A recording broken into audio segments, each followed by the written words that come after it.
गीता की जय। अरे everyone, भगवद गीता की जय। लाओ भगवद गीता की जय। एकादशी तिथि की जय। तिथि जय। हरे Krishna Krishna Krishna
Hare Krishna, Hare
Yes.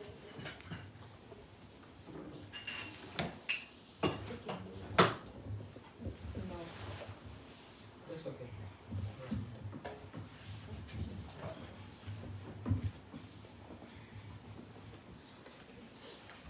Okay, another mic.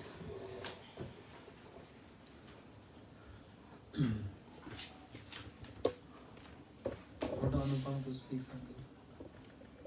Bhagavad Gita. Chalo, give her mic. Emmanuel speak. You like to speak?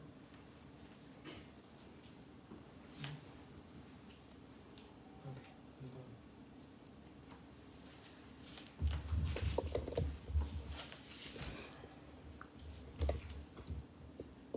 Om Gyanatimirandasya Gyananjana Shalakaya Chakshurumitam Yena Tasmai Shri Gurave Namaha Shri Krishna Chaitanya Prabhu Nityananda Shri Advaita Gadadhar Shri Sadguru Bhaktivinoda Hare Krishna Krishna Krishna Hare Hare Hare Ram Ram Ram Hare Hare. First of all, I offer two humble obeisances Now, to my Gurudev Shri Shripad Bhaktivedanta Sanati Maharaj and to all Guru Parampara and to all the assembled devotees here, to Shri Shri Radha Govinda Gauritai.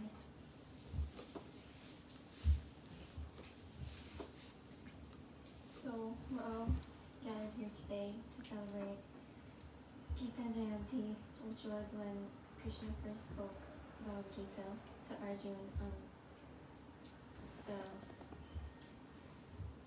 on the third not first spoke. Krishna spoke to him. spoke. He did spoke earlier. Okay. So one verse I will read from Bhagavad Gita is verse 59, chapter 2,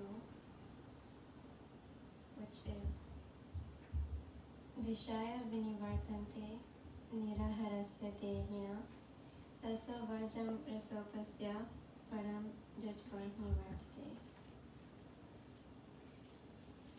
So this verse is saying, he who identifies himself with the body may restrict his enjoyment by withdrawing his senses from their objects, but this taste for sense pleasure remains. One whose intelligence is fixed, however, has realized Paramatma. Therefore, his taste for sense objects automatically ceases. If one raises a doubt that even foolish or less intelligent persons may become detached from the objects of their senses by fasting or through sickness, Sri Bhagavan answers in this verse beginning with Vishaya. The word Rasa Vajam implies that such persons do not become free from the desire for sense objects. Rather, their taste for sense objects persists. Yet, one who is of fixed intelligence ceases to desire sense objects because he has direct realization of Paramatma. There is no flaw in this definition. Those who are able to realize the self are perfected souls or siddhas. They are not practitioners or sadhakas. Sometimes an ordinary person restricts his senses because of disease or because he is practicing hatha yoga or fasting. Since the desire to enjoy the sense objects remain in his heart, still the desire to enjoy the sense objects remains in his heart. It is impossible to eliminate this desire without devotion to Sri Bhagavan. Srila Bhaktivinoda Thakur writes, the practice of ceasing to indulge in these objects of the senses through the process of fasting from them is only for extremely unintelligent people. This practice is followed by those who identify the self with the body. The Eightfold Yoga system is the opportunity for those who are less intelligent to become renounced from sense objects by engaging in the practices of regulative principles, postures, breathing exercises, and sense control. This process is not acceptable for one who is Gita Prajna, fixed in an absolute truth. After directly seeing the beauty of the supreme truth, Sri Bhagavan, one who is Gita Prajna, becomes attracted to him and gives up all attachment to ordinary sense objects. There is provision for extremely unintelligent persons to withdraw their senses from sense objects by the process of fasting, yet the jivas cannot attain their eternal auspiciousness without the process of spontaneous devotion or raga.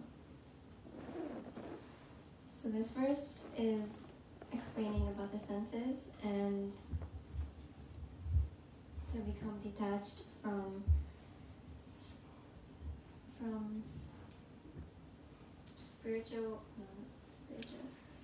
from sense objects, and help us, and for us to become higher in bhakti. So, Finish? It's done on Pagani Viration. I thought you speak 30 minutes. ज्ञानतिमिरान्धस्य ज्ञानञ्जनशलाकया चक्षुरुन्मिलितं येन तस्मै श्रीगुरुवे नमः। गुरुवे गौरचन्द्राय राधिकाय तदालये कृष्णाय कृष्णभक्ताय तद्भक्ताय नमो नमः। नमो महावदन्याय कृष्ण प्रेम प्रदायते कृष्णाय कृष्ण चैतन्य नामने गौरतस्मै नमः। हे कृष्ण करुणा सिंधु दीनबंधु जगत्पते गोपेश गोपीकांत राधाकांत नमस्तुते। तप्त कांचन गौरांगी राधे वृंदावनेश्वरी वृषभानुसुते देवी प्रणमामि हरिप्रिये। वृंदाय तुलसी देवी प्रियाय केशवसचा कृष्ण भक्ति प्रदे देवी सत्यवते नमो नमः। श्री कृष्ण चैतन्य प्रभु नित्यानंद श्री अद्वैत गदाधर शिवासादि गौर भक्त वृंदा। All together.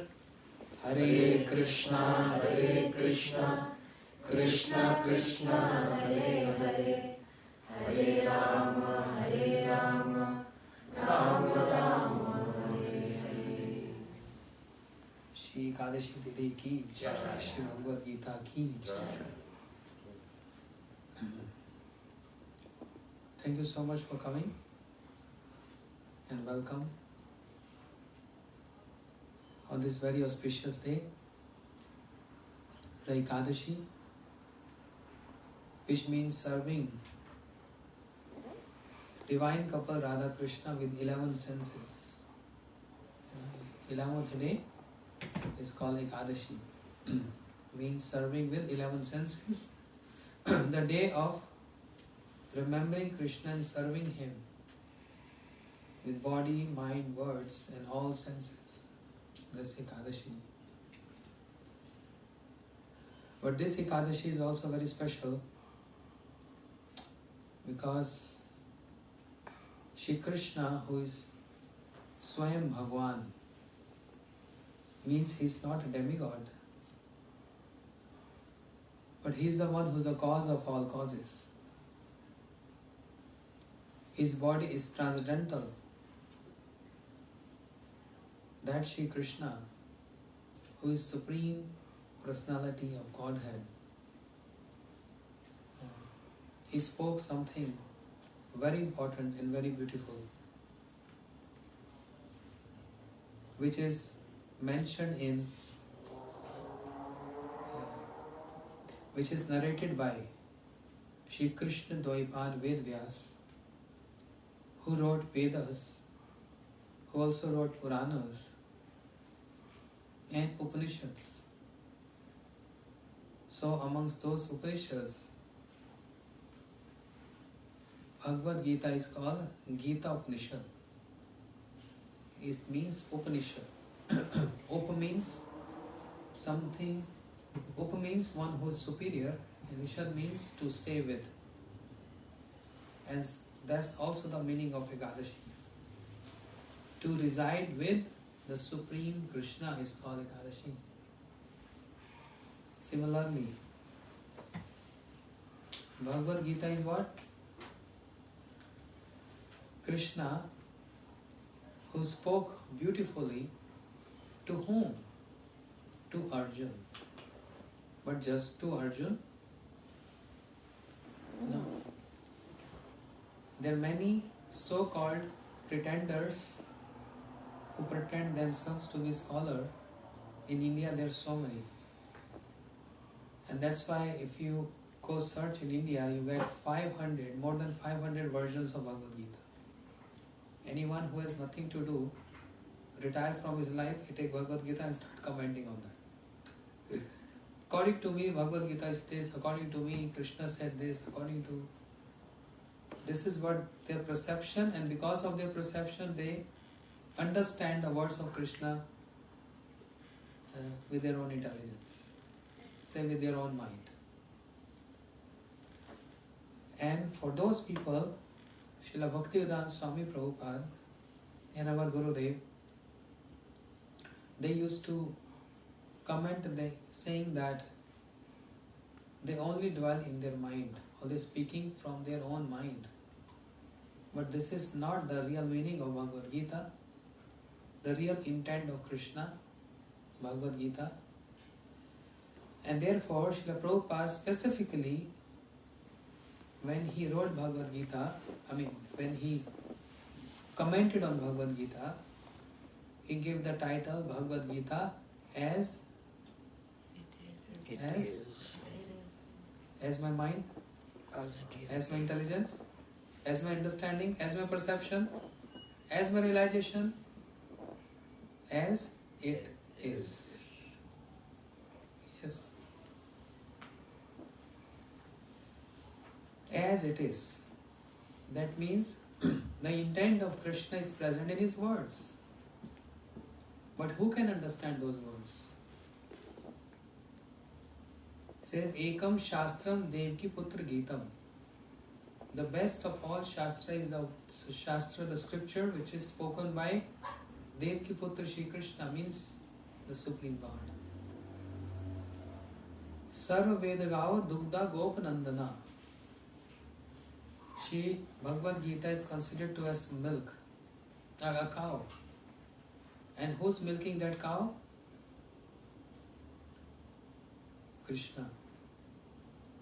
He's the cowherd boy, Gopa. He knows very well how to milk cow. So this Upanishad is like a cow, and Krishna is milking that cow. But who's drinking that? Parth. Parth means the son of Kunti, Arjun. But who's distributing this milk? Sudhir. Those who are intellectual, those who are acharyas, they are distributing this with the pure intent of Krishna speaking Gita as it is, not adding or subtracting, no filtrations in that. That's the speciality of this Bhagavad Gita. And Srila Gurudev, Srila Bhaktivedanta Narayan Goswami Maharaj, gave further commentaries on Bhagavad Gita. The commentaries of Vishnu Chakur Thakur. What is the meaning of commentary? The commentator on Bhagavad Gita. You see any soccer match, cricket match, there are some commentators, right? And they're speaking, oh, this player is doing that, that player is doing that. Commentator means one who is personally seeing, is commenting on the match. So those who are hearing or seeing on television, they can understand what's going on. Those commentator means those who have insight and details. They know everything about that particular sport. Similarly, commentators, Srila Vishnu Chakur Thakur. Srila Prabhupada, Srila Gurudev, they are the one who are personally witnessing and seeing the intent of Krishna speaking Bhagavad Gita, which was only Bhagavad Gita was spoken by Krishna. Some says 48 minutes, some says 56 minutes. That's all. But speaking where? At Kurukshetra, the battlefield of Mahabharata Kurukshetra. That's the first verse which proves where Gita was spoken. Dharam Kshetre Kurukshetre. Yes. All together, bolo. Dharam Kshetre Kurukshetre Samveta Yuyusava Mamakaha Pandavasaiva Kim Apurvat Sanjaya. Who's saying this? Dhritarashtra Uvacha. Dhritarashtra is asking this question to Sanjay, who got divine eyes imparted by Ved Vyas. You go and speak what you are seeing on the battlefield of Kurukshetra. So Sanjay received the divine eyes from Ved Vyas and is narrating as it is. And therefore, Dharam Kshetra Kurukshetra. At this Kshetra means this territory where Dharma is very prominent, religiosity is very prominent. Dhritarashtra is asking a question, why my sons and sons of Pandavas are there? Why they are there? Is this very intelligent question? Everyone knows they are there for fight. But why Dhritarashtra asking this question? Because he has this doubt. The doubt of what if my sons, Duryodhan, if is standing on battlefield, standing on Kurukshetra, which is Dharam Kshetra, which is prominent in Dharma. What if his intent get changed and if he surrender himself to Yudhishthir, say, I don't want fight? Understand? That means Dhritarashtra really wanted to have this fight. Krishna tried all means to stop this fight, and even though he is Swayam Bhagwan, he came as ordinary messenger, a messenger of peace to Dhritarashtra, to Bhishma, to Duryodhan, literally requesting them that I am representing Pandavas, and on their behalf, I'm just saying, we don't want any fight. Just give Pandavas 5 villages, nothing more than that. But Duryodhan, so much arrogance and attitude. You say, what to speak of 5 villages? I'm not going to give you what? A size of land of as tip point of a needle. Not even that. Krishna, being so merciful, trying to avoid this fight, but it's not happening. Because this is not fight amongst Duryodhan and the Pandavas. This is fight between less intelligent and the most intelligent. Duryodhan, who always take decision with his mind, is not understanding the superiority of Krishna, the words of Krishna, and not taking the words of Krishna as it is. But Arjun taking the words of Krishna as it is. And not only hearing those words, he is in love with Krishna, and he fully wants to serve Krishna, to obey his order. Therefore, at the battlefield of Kurukshetra, which is Dharam Kshetra, when both the armies present there, Arjun, seeing this situation, he gave up his Gandhi, he gave up his bow and arrow. And he said, okay, sure. No, I don't want to fight. My cousins are there. My superiors are there. Grandsire Bhishma is there. My Gurudevs are there. I learned everything from them. I don't want to fight. No, not I don't want to fight. I don't want to win over and enjoy the kingdom. Rather, I just go around and beg alms and survive on whatever I get. I don't want to enjoy kingdom by winning over this battle. Krishna immediately interrupted and said, Arjun, who told you you're going to win the battle? Who told you this? Karmanya adhikarastu mam phaleshu kadachan. I am the one who's going to give the fruits. I am the one who's going to decide who's going to win the battle. You're only there to fight. And Arjun became so hopeless. Don't want to fight. I can survive on begging alms, but I don't want to enjoy the kingdom. Looks like he's speaking very wise words. But Krishna chastised Arjun. Klevyam ma sagama paratha. Nanu shochanti pandita. You speak like a learned person, whereas you're not a learned person. Pandita means what? In a temples, Hindu temples, we have Pandit. Very easy we say he is Pandit. Pandit, we just refer that Pandit means a priest, but actually it's not Pandit. Pandit means one who is very learned, who is realized in this art, in this Bhagavad Gita. That person is Pandit. So Arjun, you speaking like a Pandit, like a learned person, but no. Your words doesn't make any sense.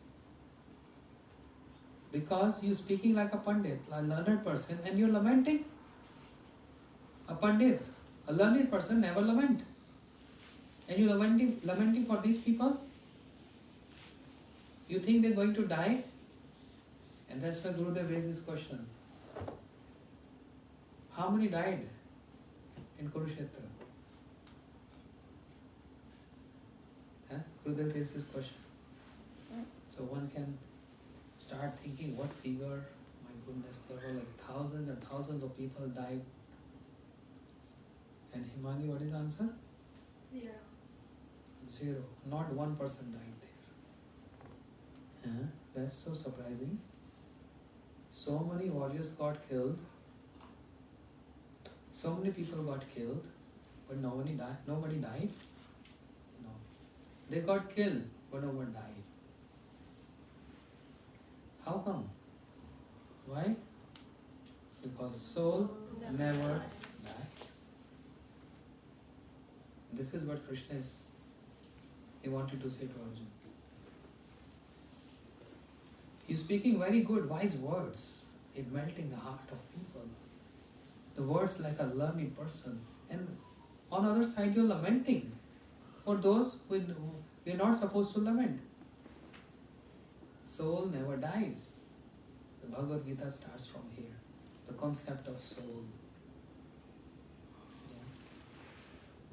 Therefore, even though it is said, Bhagavad Gita is for preliminary education, a foundation. And Srimad Bhagavatam is secondary level. Bhagavad Gita is primary level, Srimad Bhagavatam is secondary level, and Chaitanya Chaitamrita is what? PhD level. But if someone dives into the purpose, the intent of Krishna, one can understand it's not preliminary level. It has great significance. It's so high, very high. But if we hear under the guidance of our acharyas, evam paramparam praptam, then we can understand the real intent. Otherwise, I'm telling you honestly, more than 500 versions of Bhagavad Gita in India. Politicians, writers, anyone, just artists, they just take Bhagavad Gita because why you commenting Bhagavad Gita? Oh, I'm retired now, I have nothing to do. So let me do something. I'm a good reader. I used to read novels. Then I'm a writer. I read poems.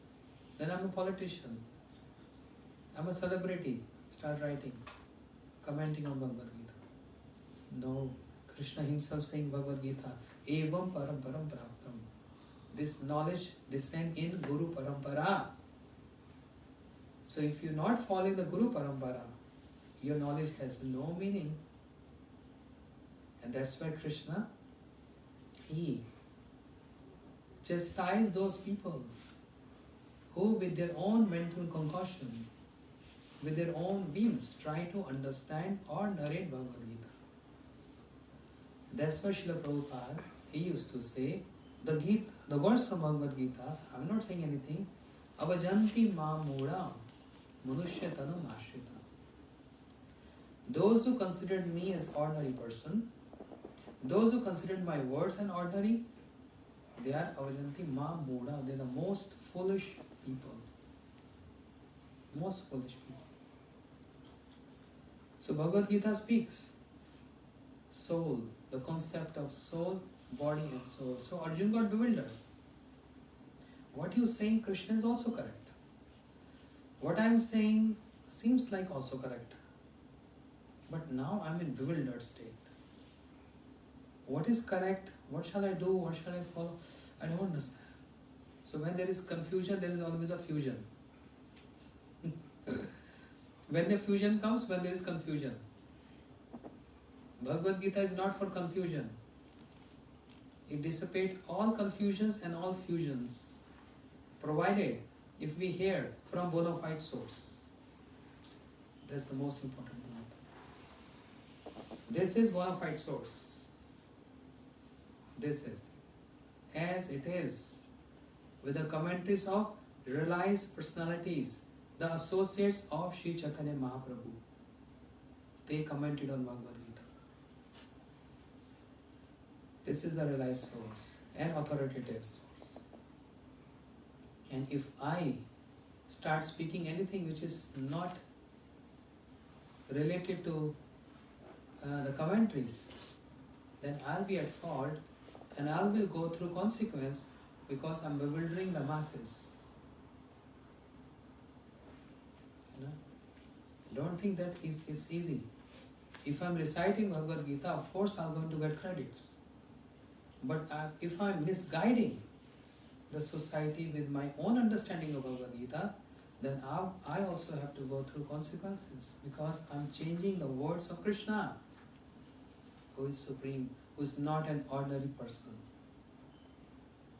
That's why Bhagavad Gita is so important.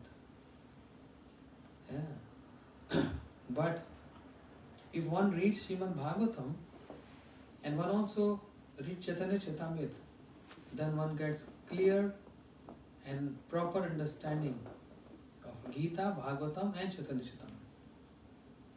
If you're just reading Gita, Gita, Gita, Gita, Gita, but if you're not jumping over, or can say, no, that's not the correct word, but if one is not reading Bhagavatam along with Gita, you don't understand what is the Krishna intent of speaking this. You know? So 700 verses in Bhagavad Gita. 700 verses in Bhagavad Gita. And everything is there.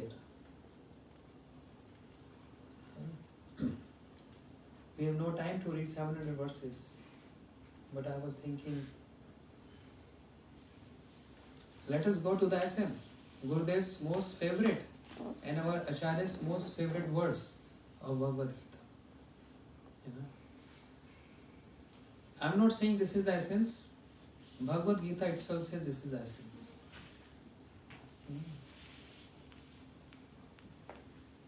When Arjuna got bewildered, he said, Krishna, I'm your disciple, you're my Gurudev.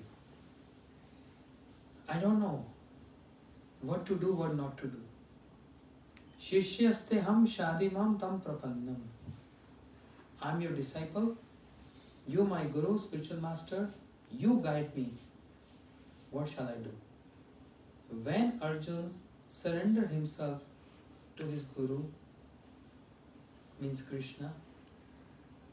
So Arjuna has two relationships. One is his friend of Krishna and other is he is also servant of Krishna. Two relationships together.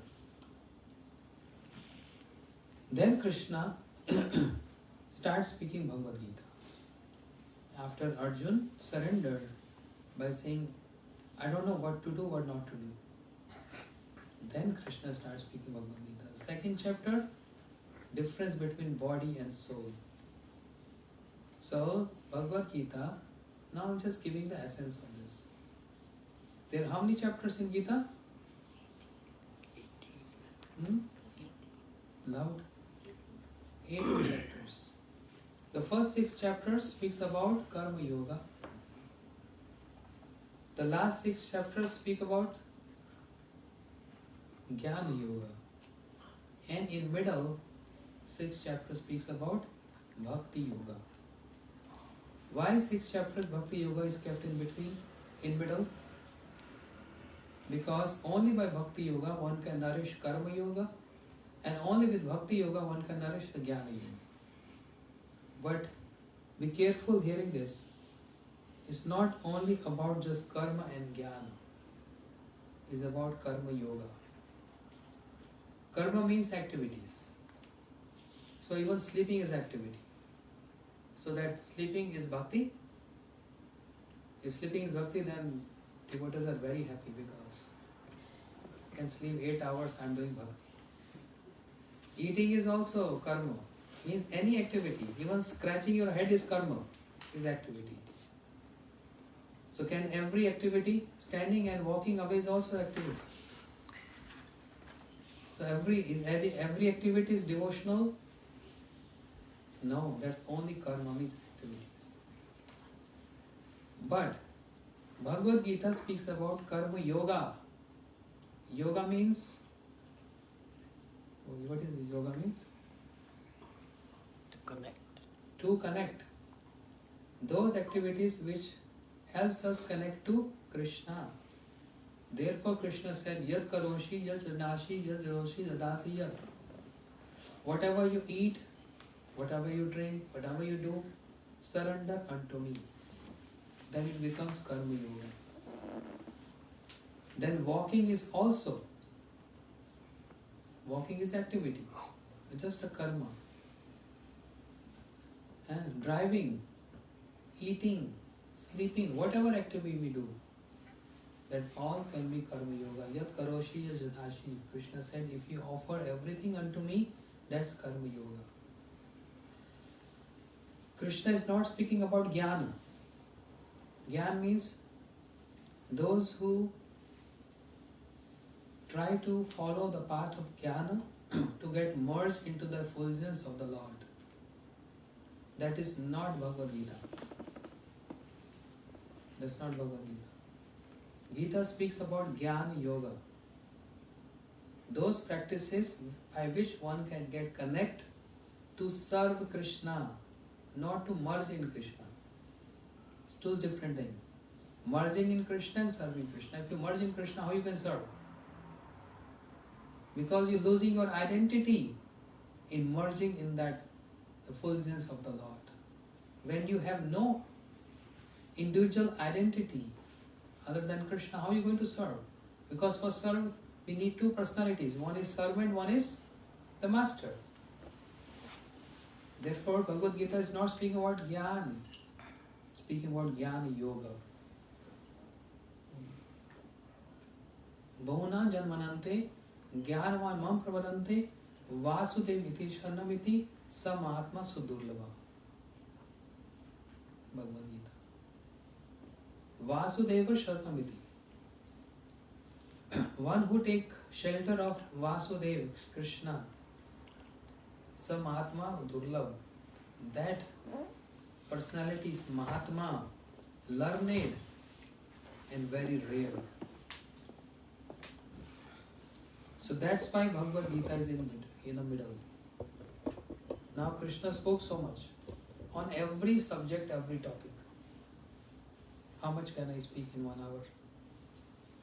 Patram pushpam phalam toyam yo me bhakta prachati.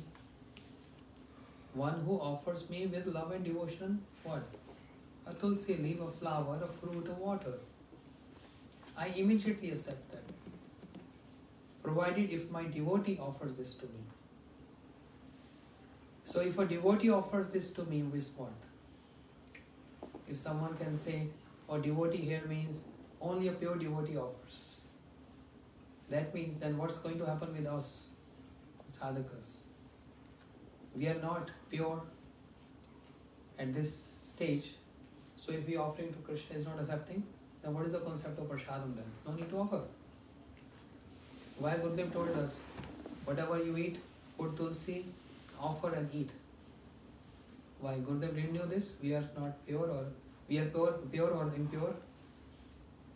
Why is told to us that to offer everything, even drinking water, we should offer to Krishna and then drink that. But why I'm not pure? Yeah. What is the intent of Krishna? Read commentaries. Don't just think with your mind. Devotee means one who has started devotion to Krishna. One who don't follow other process of jnana and yoga and karma. They are not devotees. One who wants to serve Krishna, they are devotees. Just like a student on grade 1 is also called student. Of 10 is also student. College is also student. Masters also student. But they are different levels of students. So grade 1 is also learning. In the same way, we are not pure devotees, but we are in the process of practicing. Even though grade 1, you're devotee. So whatever we offer to Krishna, he accepts that. Otherwise then what is prasad? Then that means that there is no prasad then. That means we are offering and we eating bhoga. It's common sense. That means I'm not pure, so I'm not offering. Or if I'm offering, how does this matter? Because Krishna is not accepting. That means it's unoffered food. This is not prasad. And when we distribute, when everyone is hungry, oh, loudly sing, Ma prasade govinde namo brahmane. Baba, this is not Ma prasad yet, because I offered this and I am not a pure devotee. It's just a food. It's not prasadam yet. Then why are you praying, saying Ma prasade govinde? Yeah. Up till this point, Krishna is saying, offer everything unto me. Patram pushpam phalam toyam. Krishna also showing his supremacy in Bhagavad Gita. If someone say, I am Bhagavad Gita, I am Bhagavad Gita. Are you Krishna? So someone can say, yes, I am also Krishna. Oh really? You're Krishna? Can you eat fire? Krishna ate fire.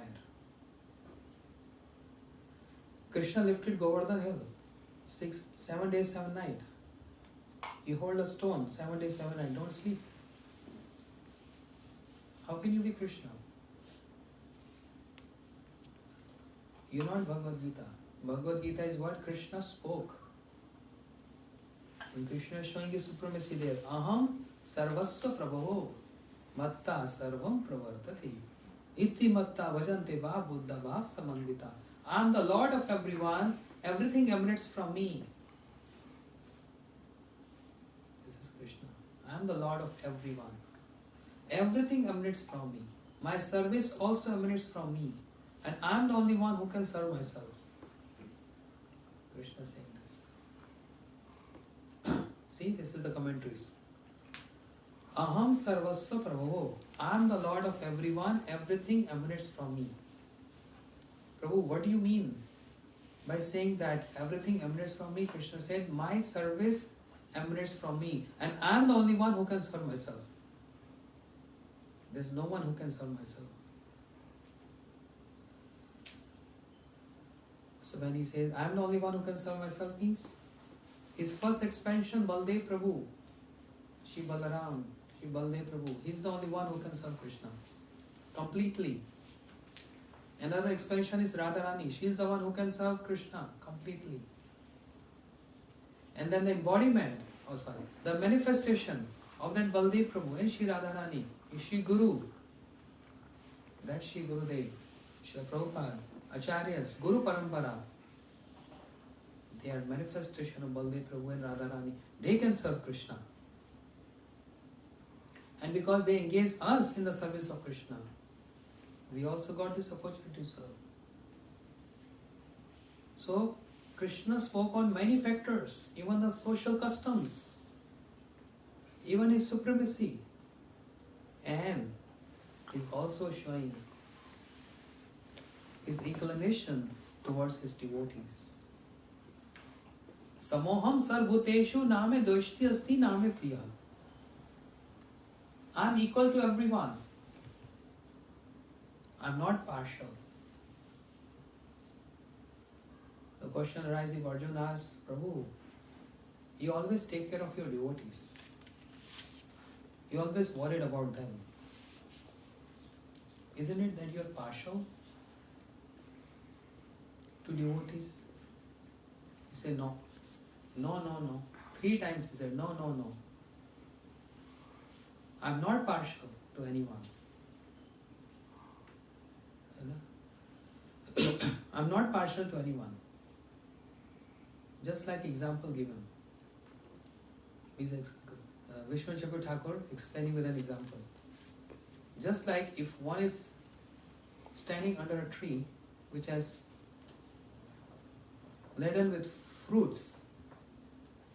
So one takes the fruit of the tree, say mango, and start eating. So one is only attached with the fruits of the tree, not the tree. Fruits are the essence of the tree.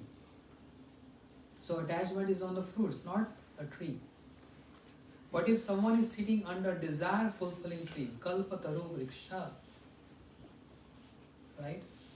This example is ordinary example with tree and fruit. But if someone is sitting under desire fulfilling tree, right? Kalpataru vriksha, no matter whoever it is, desire fulfilling tree means fulfilling everyone's desires.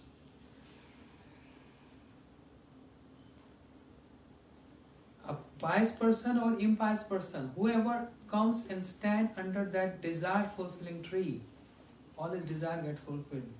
Because that desire fulfilling tree is not attached to anyone, is fulfilling everyone's wish and desires. Krishna said, I am like that.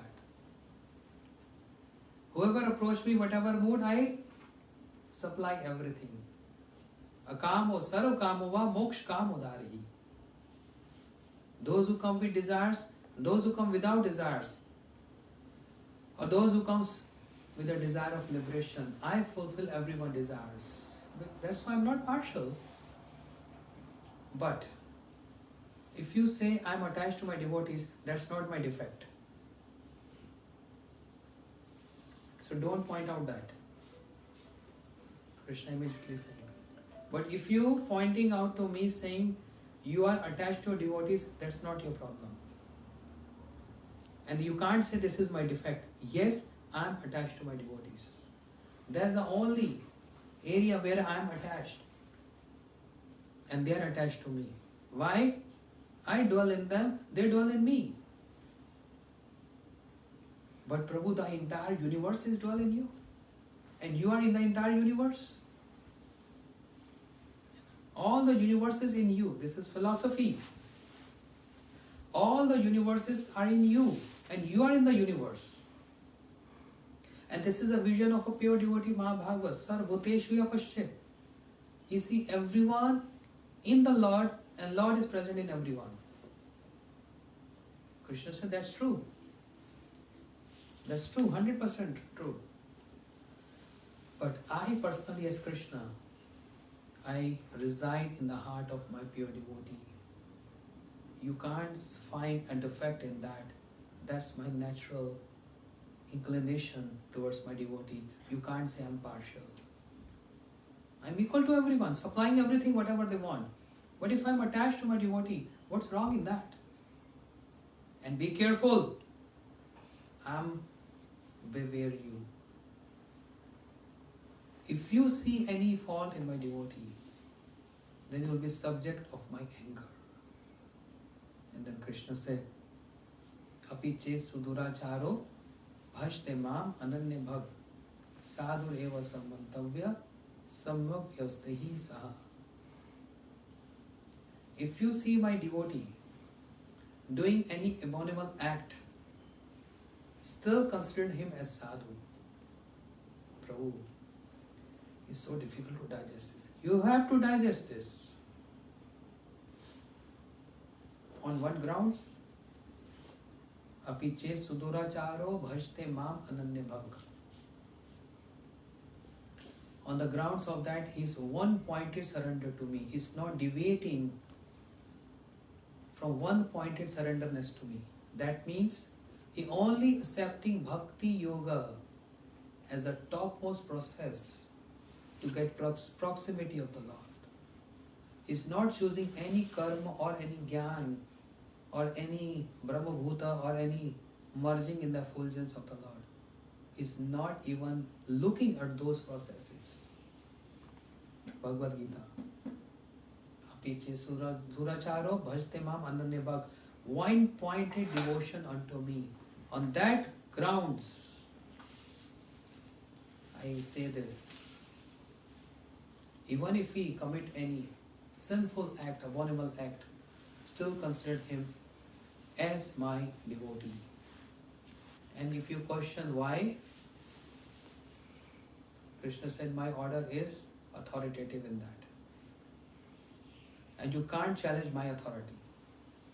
If you challenge my authority, you will be subject to my punishments. I was reading this, mind blowing. I was reading Bhagavad Gita and commentary on this verse. How can this is possible? Even demigods get confused. They got confused to understand the meaning of this verse. How is this possible? Our devotees indulge in these activities still? Krishna said, yes, still. But provided he has to be my devotee. And he only taking devotion, practice as the topmost. Not deviating from worshipping demigods or following karma or jnana or any other process. Straight bhakti process. Because Shipram Bhavati Dharmatma. Very soon he will be purified because he is focused on me. He is not focused on anybody else. He is just focused on me and my bhakti, and every day he is performing whatever sadhana he can perform unto me and hear about my pastimes. Therefore, don't point out to my devotee. That's the only area where I get intolerant. You know, some areas, 0% intolerance. Yes, that's the area where Krishna gets 0% intolerance. He can't tolerate that. You will be get punished for that. Okay, come here, sit on the sofa here. Krishna, go. No, Here, please come. I understand a little bit. And Tesham Satad Yuktanam Bhajatam Priti Purvakam Dadami Buddhi Yogam Tam Yenamam Upyantite. One who wants to worship me whole solely as one's object of worship, I supply Buddhi Yoga, intelligence, by which they can easily come to me. But I'm the best thief also. I steal. It's not that I only steal butter. It's not that I steal the clothes of the gopis. I also steal intelligence. If you deviate from the path, from the process of Bhakti Yoga, I steal your intelligence. But if you sincerely want to follow Bhakti Yoga, Dadami Buddhi Yogam Tam, I'm the one who's going to supply. I'm the one who supply intelligence by which you can very easily come to me. Otherwise, you're going far and far and far away from me. Choice is yours. No comment, no compliment. You want to be in close with Krishna or going far away from Krishna, your choice. Therefore, Guru Mukha Padma Vakya Chitete Kariya Ekya Arna Kariho Mora Ash. The words which emanated from the lotus lips of Guru Dev, if one doubts those words, no escape. No escape. Deviating from the path of bhakti. Gurudev gave one example. The branch of a tree looks very beautiful when it is clinged to the branch, to the tree. But if the branch of a tree falls on the ground, chopped up from the by a person, and the branch was cut from the tree, that branch is single branch, he has no any beauty. And gradually what will happen? First of all, the fruits going to get rotten, then the flowers, then the leaves, then the skin, and then people will just going to burn that wood, nothing else. This is called deviation. Gradually the intelligence get what? Aloof from Krishna, deviated from Krishna consciousness. Therefore, if someone is attached to the tree, means the words of Shri Guru Mukha Padma, whatever is said, that's like that's like everything. But if I am going to add some words in the words of my Gurudev, I'll be doing offense. And Gurudev used to say, offenses comes in abundance. It's wholesale, not one or two. Just changing the words of Bhagavad Gita, offending Gurudev, offending all acharyas, offending Bhagavad Gita, offending Krishna, offending Dham, everything. Abundance. Branch is away from the tree. Means cut down from the tree. And then you see flowers, fruits, leaves, everything will going to get rotten one by one, and one by one. And person becomes totally bewildered. At the time of Gurudev, there are so many, sometimes scholars, sometimes people. And by associating with Gurudev, starting even finding faults in Gurudev. What to speak of someone else? Yes. Finding faults in Gurudev. And now they are just disappeared. Just blooped. They exist, they don't exist, nobody knows where they have gone. Therefore, very careful, be one-pointed. Krishna is focusing on this point. So he's speaking about all subjects in Bhagavad Gita. All subjects. And the essence of all the essence of Bhagavad Gita, Srila Gurudev's favorite words. Man mana. Wait.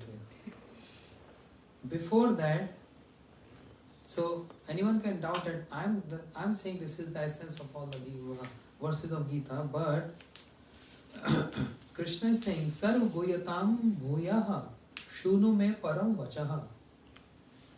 Hear my supreme instruction, the most confidential of all knowledge. You are extremely dear to me, and therefore I am speaking this for your benefit. So Bhagavad Gita is not for Arjuna. Bhagavad Gita is for everyone. When the milkman, he take milk from the udders of the cow, is not for the calf alone, it's for everyone. So Bhagavad Gita is not only for Arjuna, it's for everyone. Therefore now Krishna is coming to the essence, the most confidential. Their difference. When you speak, reveals your heart, we can reveal our heart to so many people. But if there is something very, very, very confidential, suppose if Krishna Mohan Prabhu, he wins lottery on 31st December, he wins like $250 million lottery. Very confidential. He gets a text. He's not going to just publicize this because then it's dangerous. Okay, tell me, who is the one he's going to reveal to? The most confidential. That I want $250 million. Huh? Everyone is looking there. What's the secret? Someone who is very dear, the most near and dear, who knows the heart, who can understand everything. So now Krishna is saying, I'm giving you the most confidential knowledge because you are most dear to me, O Arjun. And what is that most confidential?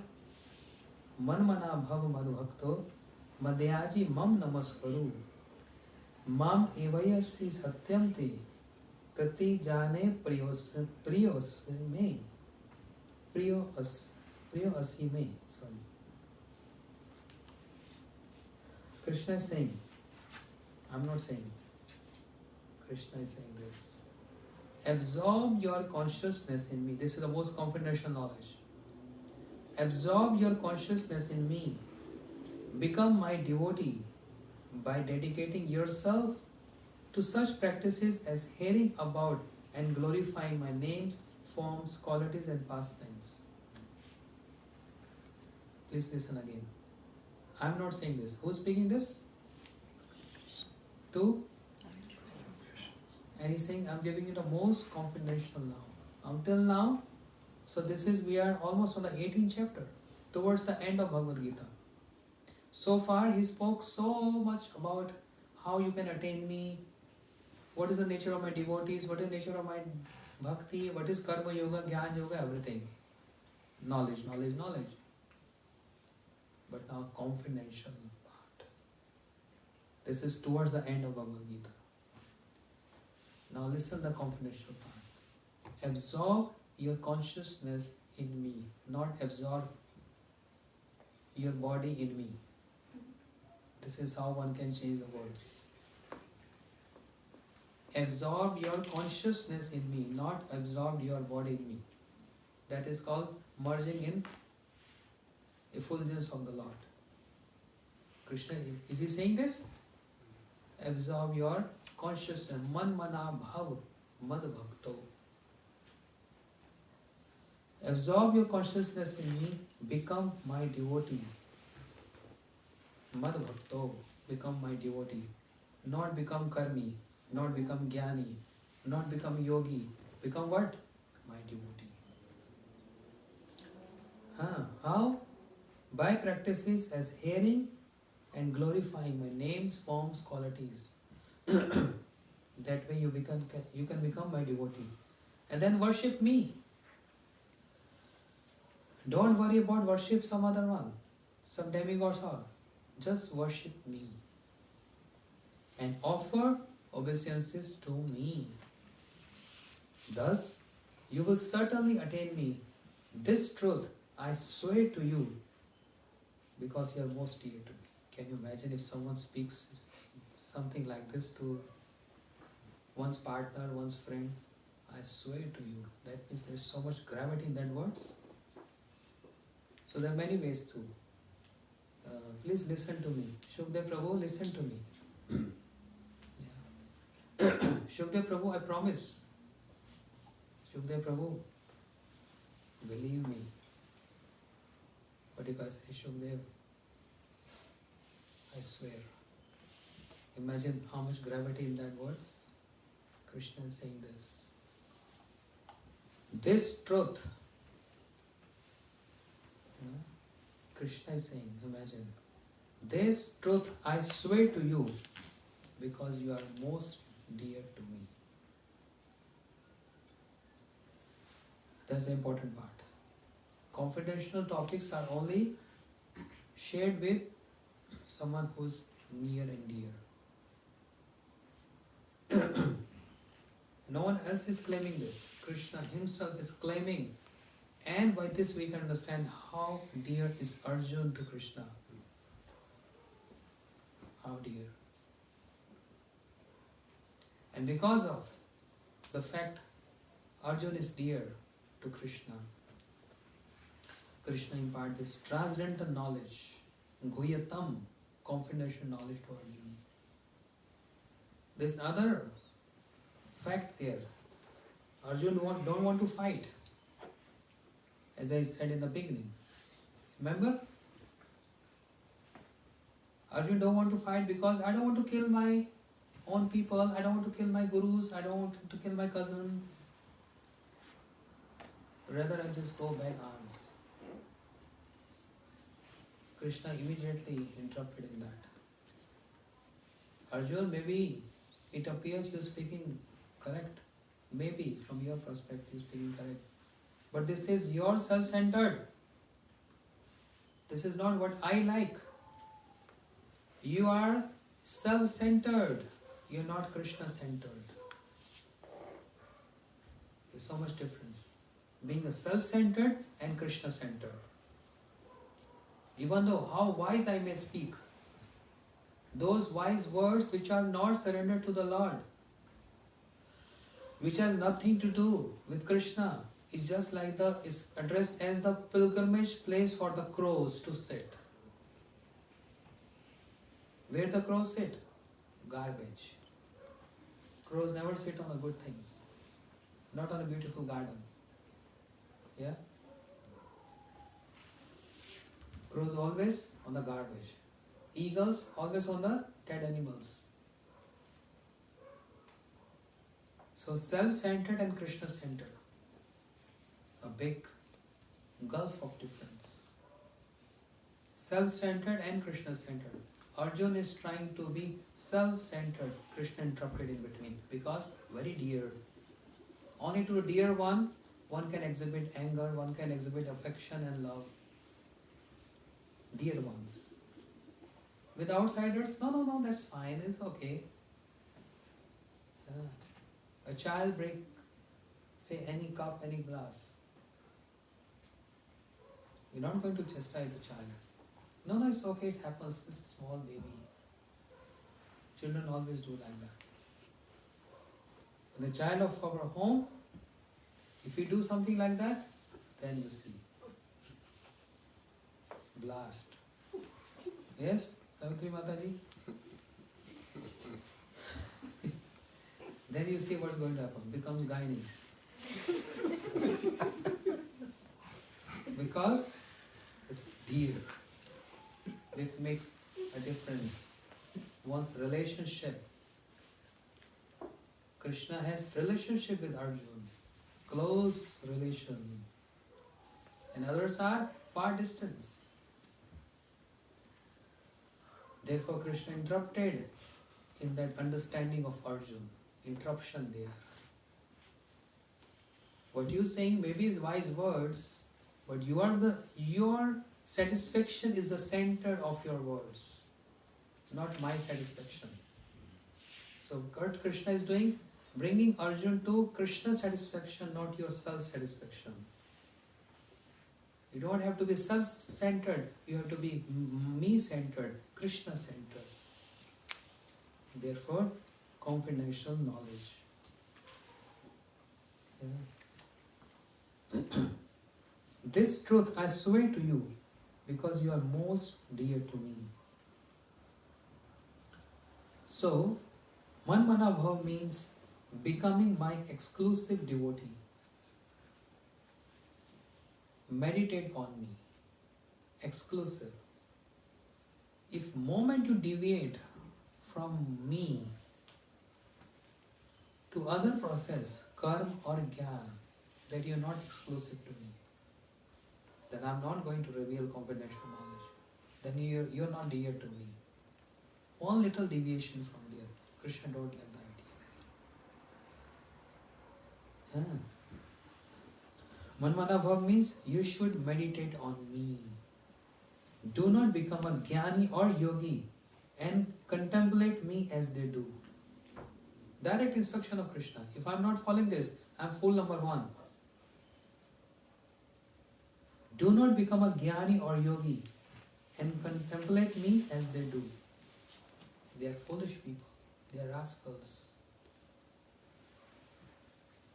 The four Kumaras, Sanat, Sandan, Sanatan, the first sons of Brahma, before they were following the process of Jnani. But after seeing Lord Narayan, Bhakti emanated in their heart. And they are the one now who are cursing those who are following the process of Jnana. Before they were following. Just like I know one God sister, she was always on phone, in lectures, in singing, always writing, seeing something, all that. But later, due to some circumstances, she is now cursing those people who are always on the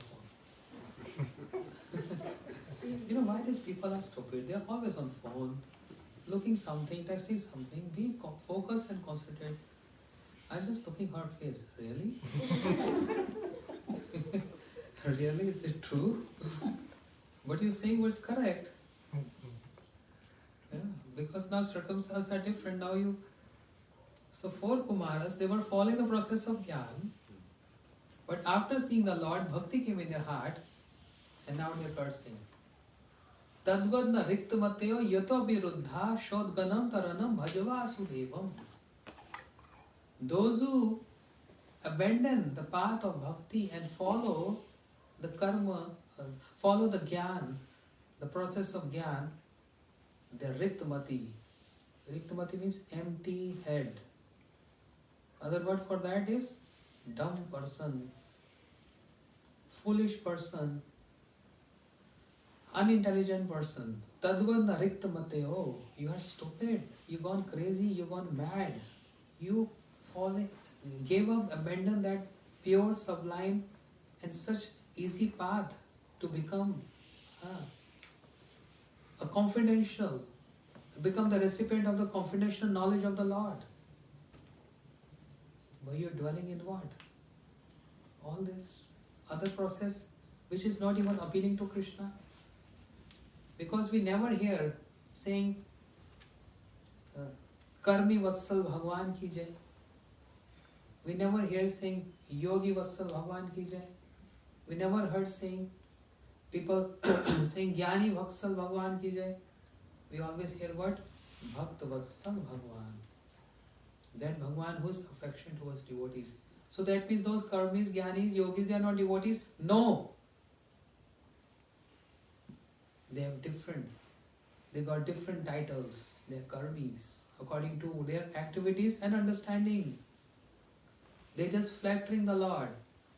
Oh, you are nice, so beautiful. You are omniscient, you are this and that. But why they glorifying Him? Just to get something from Him. They are karmis.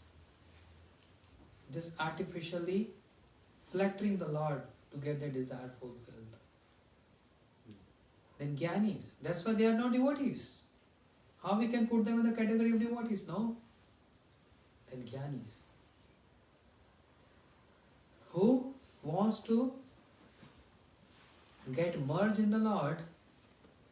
So therefore you are jnanis, you are not devotee, because devotee never ever desire to get merged in the Lord. Devotees who are not artificially imposing or flattering the Lord.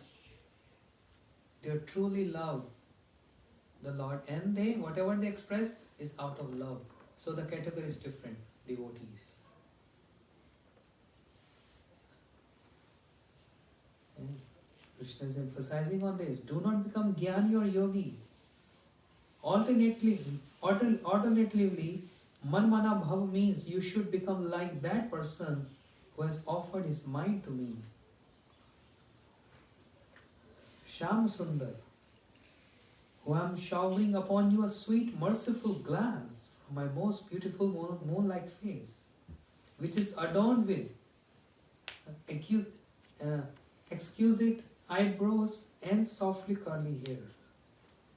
Meditate on this. Man mana bhav. Engage your mind in me, meditating on me. And who did that? Who did that? Absorb your mind in me. What are the idol examples? The gopis of Vrindavan. They always meditated on Krishna. What is sannyasis?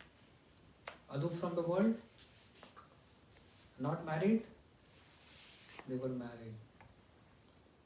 Doing all household activities more than what you and me do.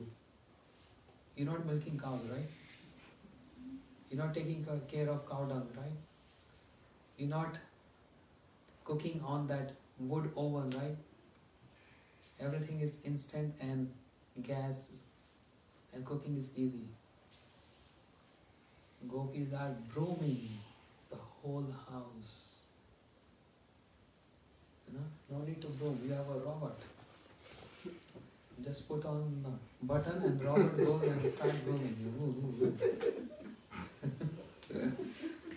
Everything is so simplified. Gopis are brooming. They're milking cows, taking care of cow dung and making cow dung patties, cooking on the oven, serving their husband, taking care of the children, but they're meditating on Krishna in all those activities. So this is called Man Mana Bhav. Then Mad Bhakto means to offer your senses to me. In other words, worship me by engaging all your senses in service to me. Hear and chant my glories. See my deity form. Cleanse and decorate my temple. Collect flowers and make garlands. Decorate me with ornaments.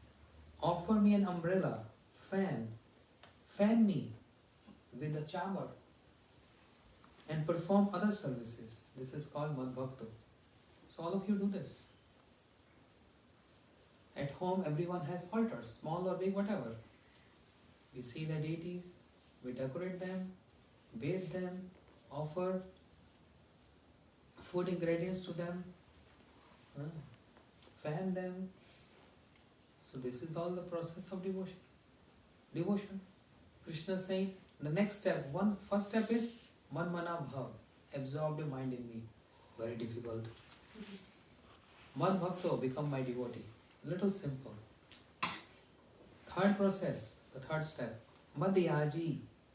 Madhyaji means to worship me, offering me articles such as fragrances, flowers, incense, a ghee lamp and foodstuff. Riya, you do this every day. So you're following the order of Krishna. Madhyaji. But if someone tells you no need to do this because you're not pure, he is not accepting your ingredients, then why it is told in the Shastras and by Gurudev to install deities at home and offer everything to the deities? Why is told to us? Why Rupa Goswami told in Bhakti Sami Sindhu, Shraddha Shri Preeti Murti Angra Sevani, to worship the deities with love and affection. It is for us to make us progress on this path. Only by doing this we will going to get pure. Without this, how you think purity will come? How? By serving deities every day, one gets attached to the deities. I see every morning he goes to work. Sometime early morning, sometime different times. But he always inclined to do arati before he leaves. He feels so thrill and delight in doing that. I see him every day. Yeah. So this is called Madhyaji, to worship me. So first step is Man Mana Bhav, absorb your mind in me. Second is become my devotee. Third is Madhyaji, worship me. Going step more down, and the last very easy. What is that? Mam Namaskaru, to fall to the ground and offer obeisances with 8 or 5 limbs of your body. For the male section, 8 limbs means flat obeisances. For the woman section, half pranams means 5 limbs. Touching on the ground, Madhyaji, paying obeisances to me. Is that difficult? Okay, I understand. I cannot absorb my mind all the time in you. That's difficult, but Madhyaji, Mam Namaskaru, paying obeisances. What is difficulty in that? Morning, evening, noon, you can do like 1,000 times a day. Who's going to stop you? But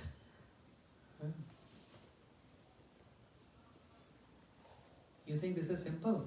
Krishna is saying this is confidential knowledge, and I'm giving to you because Priyasmi me, you are most dear to me. You know?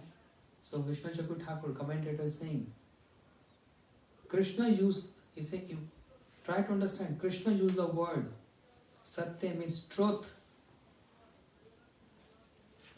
How boldly he's saying this. Satyam, believe me, swear. I'm telling the truth. Because Krishna never speaks lies. Satya Vratam, Satya Param, Trisatyam, Satasya Yonim, Nihitam Satyam, Satasya Satyam, Riti Netra Satyam, Satya Atmatam, Sharanam Prabhu. All these qualities of Krishna addressed as Satya means all truth. Mahabharata says Satyam Pratishtatam Krishna, Satyamat Pratishtatam. Krishna is present where there is all truth. And where there is all truth, Krishna is present there. So, it's like one and the same word. There's no difference between all truth and Krishna.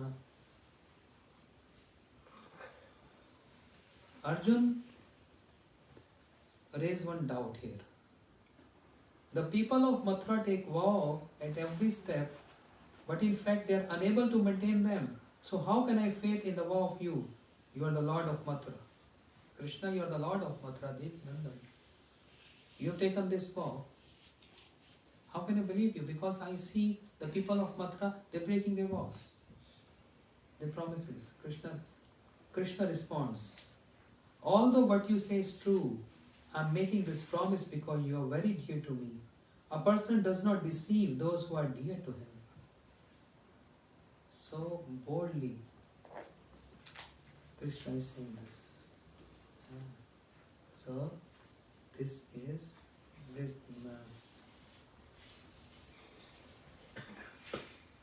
So many details in this verse, but this is the most confidential verse, the essence of Bhagavad Gita. And Krishna ends the Bhagavad Gita by saying, O Arjun, Sarva Dharman Paritajya Mam Ekam Sharanam Brajaha Aham Tvam Sarpapibhyo Mokshami Ma Shuchaha. Completely abandoning all bodily and mental dharma. What is saying? Completely, repeat, completely abandoning all bodily and mental dharma. If you're not giving a mental dharma, you are mental.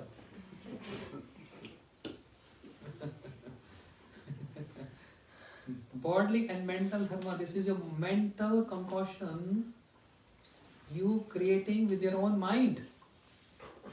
Your mind is not the authority. Understand? Bhagavad Gita is my authority. And that Bhagavad Gita, what Krishna spoke with that intent, is my authority. I'm not going to listen or believe what she say, he say. Srila Prabhupada here in New York, when some press media was arguing with him, many topics, and they were saying, scientists say, they say, Prabhupada became a little irritated. So you say, they say, I say, we say. You say, they say, I say, we say. What I am saying is what we say means acharyas are saying what Krishna is saying. And what you saying is they say. I heard him saying, I heard her saying, think before you hear. To whom you are hearing? Is Krishna speaking this? Is the intent of Krishna? Is that mind is the authority? No, sir. Sir, mind is not authority. The words of Krishna is our authority. Completely abandoning all bodily and mental dharmas such as varna and ashram, fully surrender to me alone. Me alone. I shall liberate you from all reactions to your sins. Do not grieve.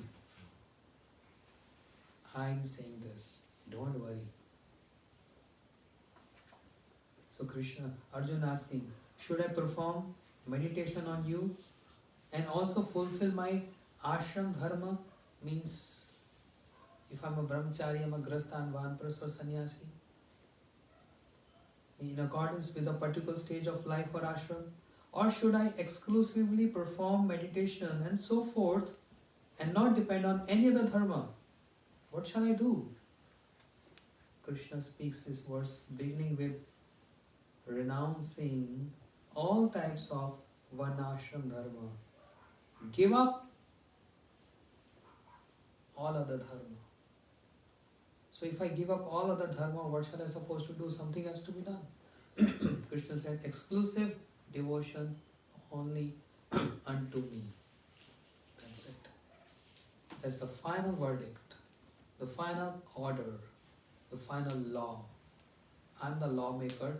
I'm telling you, follow straight this law. That's it.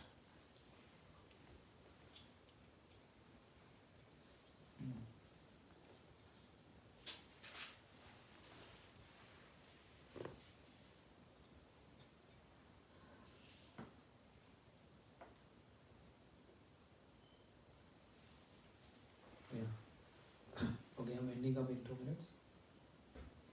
8:40? I thought 7:40 only. Okay, one line only.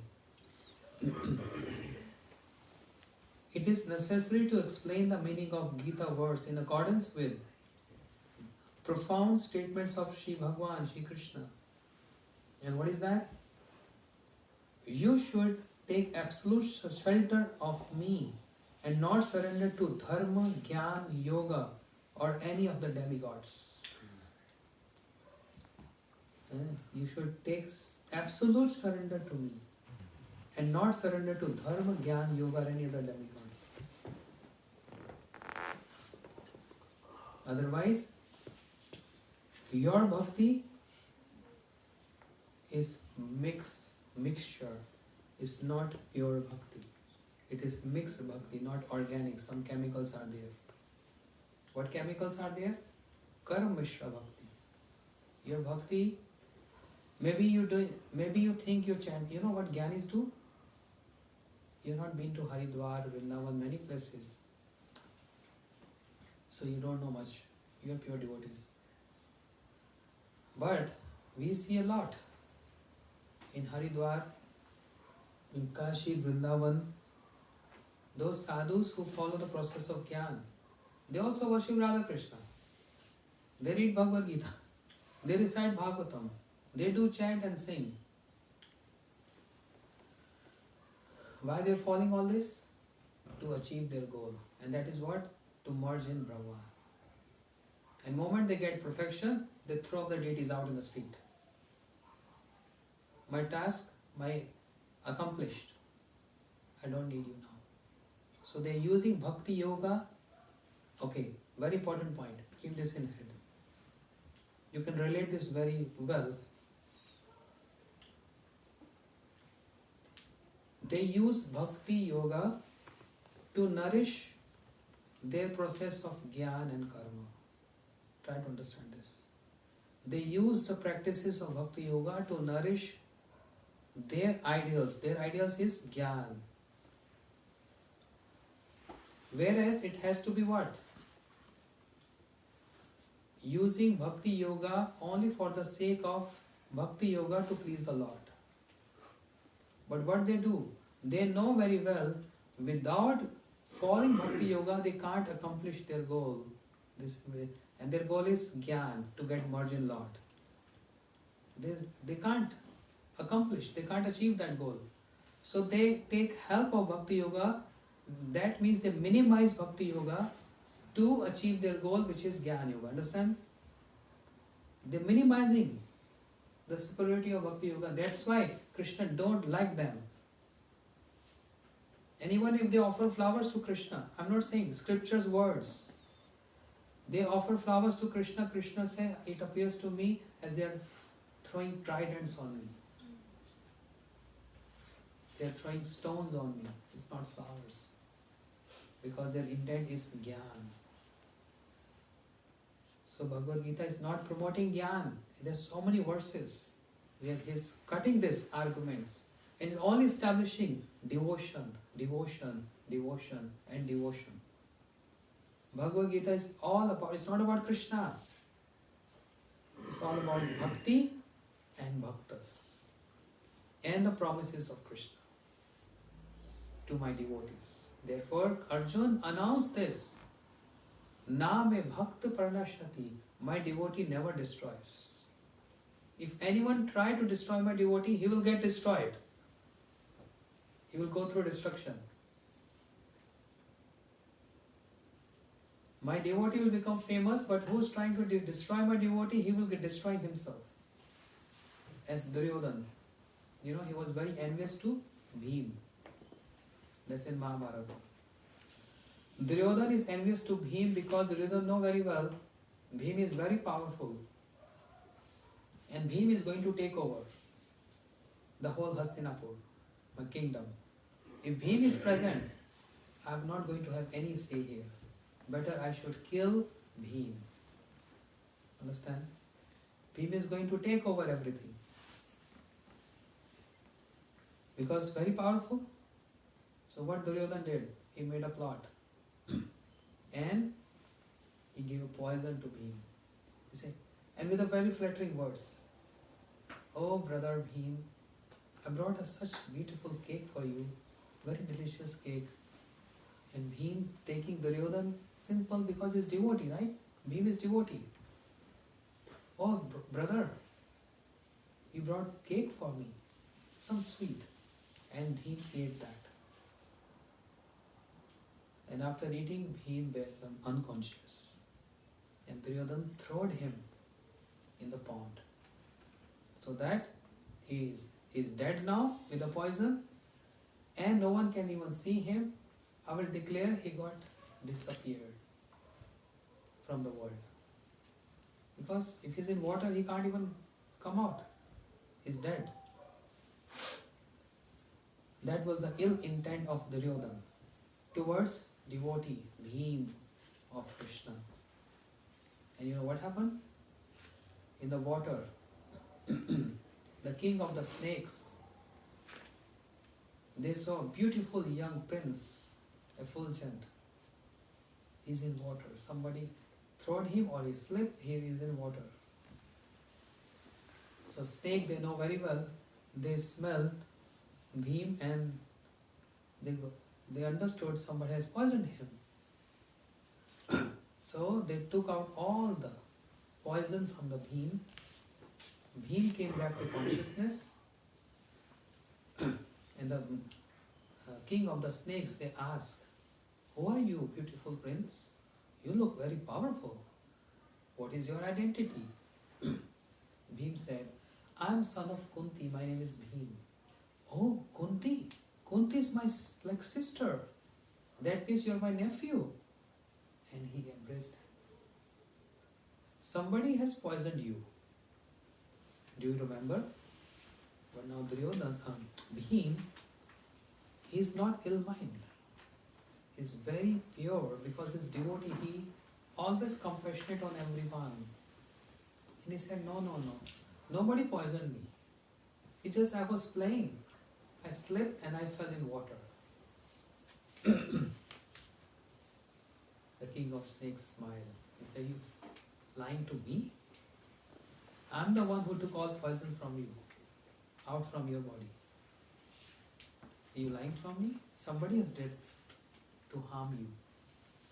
But don't worry. I took out all poison from you, and here there's a cup of herbs. Drink that. The moment Bhim drank that, the snake said, you know what is this? From now on, you had put strength of 10,000 elephants by drinking this. Because you are so pure in nature. Somebody poisoned you, but you not even thinking bad about that person. I'm so impressed. And because you're related to Kunti, she's my sister, kind of like sister. So by drinking this, you become very powerful. Bhim came out from the waters with more familiar, famous and more potency. While speaking this pastime, Gurudev used to say, if anyone try to harm or destroy the devotee, the person gets destroyed. Gradually, his intelligence gets lost. Yeah. But devotee, no one can destroy devotee. He gets more famous, he gets more powerful. Because he's always under the jurisdiction of Krishna. Because his whole intent, everything is serving of Krishna. How come Krishna is not going to protect him? He gets protection from everywhere. Bhagavad Gita is Krishna promises to us to become devotees. Promises to the devotees, I'm always there for you. Provided just one point, exclusive shelter and devotion unto me. Bas. No deviation. If you deviate, then other demigods, other process is going to take care of you. But I will not be going to take care of you. Aham bhakta paradina. I am only surrendered to my devotees. Gaur Premanande. Bhagavad Gita ki Jai. Shri Gurudev ki Jai. Shri Prabhupada ki Jai. Ekadashi Tithi ki Jai. Thank you so much. With all of your presence, those who are here and those who are on Facebook, thank you so much. All over devotees. Because of your presence, I got this opportunity to speak some Bhagavad Gita by reading Bhagavad Gita. I was reading since morning. What I said is just the commentaries from Srila Gurudev and Vishnu Shakur Thakur. It's not my Bhagavad Gita. It says Bhagavad Gita as it is. Hare Krishna. Jai.